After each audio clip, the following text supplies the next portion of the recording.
There is a law still sitting on the books from 1937 that most people have never heard of, and it did something a lot bigger than what its name suggests. It did not just restrict a plant. It quietly shut down a fuel source that farmers had been growing, pressing, and running their engines on for decades before a single gas station ever existed in this country. And in a handful of farm communities that never fully wired themselves into the commercial fuel system to begin with, that practice never actually stopped. It just went quiet. To understand how a farm could ever fuel itself without a drop of gasoline, you have to go back to the very beginning of the diesel engine, because it was never built around petroleum in the first place. Rudolf Diesel patented his engine in 1893, and when he demonstrated it at the World's Fair in Paris in 1900, he ran it on peanut oil, because that is what he designed the engine to use. He believed vegetable oils would become just as central to industrial power as coal and petroleum. For the first few decades of the diesel engine's life, that is more or less what happened. Farmers grew oilseed crops specifically to fuel their own equipment, pressing the seed, filtering the oil, and running tractors on what came off their own land. Hemp was one of the best crops for this. It grew in almost any soil without heavy fertilizer, matured fast, and the seed pressed out a clean-burning oil that worked in a diesel engine without any modification. The same plant also gave you fiber for rope and cloth. A farm growing hemp was growing fuel, fiber, and material all from one field. Then, in 1937, the Marijuana Tax Act came through Congress, and industrial hemp got swept up in it, along with every other variety carrying that name, even though industrial hemp and the varieties the law actually targeted are not the same thing agronomically. The law did not outright ban hemp cultivation. It imposed a tax and licensing structure so cumbersome that growing it stopped being practical for most farmers. It did not take a formal ban to end the practice, just enough friction to make continuing not worth it. Within a handful of years, a crop that had quietly kept farms fuel independent for a generation had all but disappeared from American fields. Here is the part that does not usually make it into the story. The disappearance was not total. In communities that had never fully hooked themselves into the commercial fuel economy to begin with, particularly some Amish and Old Order communities, the underlying practice, pressing your own oil and running equipment on it, simply kept going. Nobody there was making a political statement. They just never had a reason to stop doing what worked, because their farms were never built around the assumption that fuel comes from somewhere else. When commercial diesel prices spike, those farms are not watching anything, because the input was never external in the first place. That is really the core idea worth sitting with here. Every input a farm depends on that comes from outside. The property is a point where someone else controls your operation.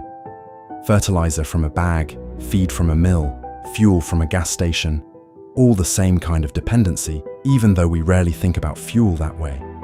Dependency is not accidental.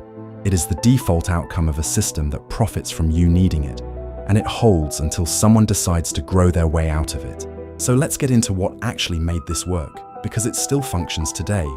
You do not need hemp specifically, and depending on where you live, hemp may carry regulatory hurdles that make it more trouble than it is worth for a home operation. Sunflower and canola are both excellent substitutes, legal to grow without special licensing in most places. Even used cooking oil from your own kitchen, filtered properly, will run in an older diesel engine. What most old order and off-grid users actually run is straight vegetable oil, used with care around temperature and filtration rather than full chemical conversion into biodiesel. The oil has to be clean. Any particulates left in from pressing or from food use will clog injectors over time, so straining through progressively finer filters is not optional. Straight vegetable oil is also noticeably thicker than diesel, especially in cold weather, which is why it works best in older, simpler diesel engines rather than modern common rail systems. Some setups warm the oil before it reaches the engine, running fuel lines near the exhaust manifold, so it thins out before injection. A lot of old order operations start the engine on regular diesel, let it warm up, then switch over to vegetable oil once the engine block is providing enough heat to keep the oil thin. If you are pressing your own oil rather than using recycled cooking oil, a hand crank or small motorized oil press is really the only specialized equipment involved.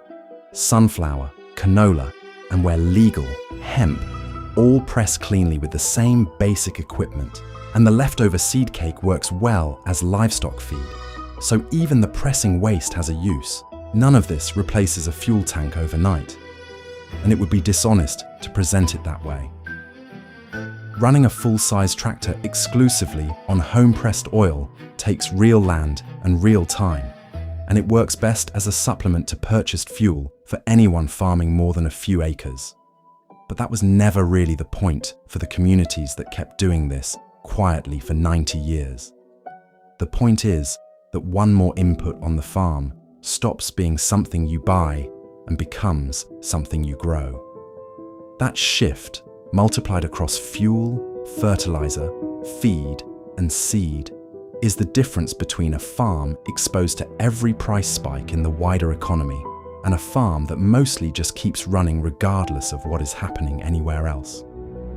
If you have got an older diesel engine sitting around, whether that is a tractor, a generator, or a piece of stationary equipment, and a patch of ground doing nothing in particular, an oilseed crop is genuinely worth a season of experimentation.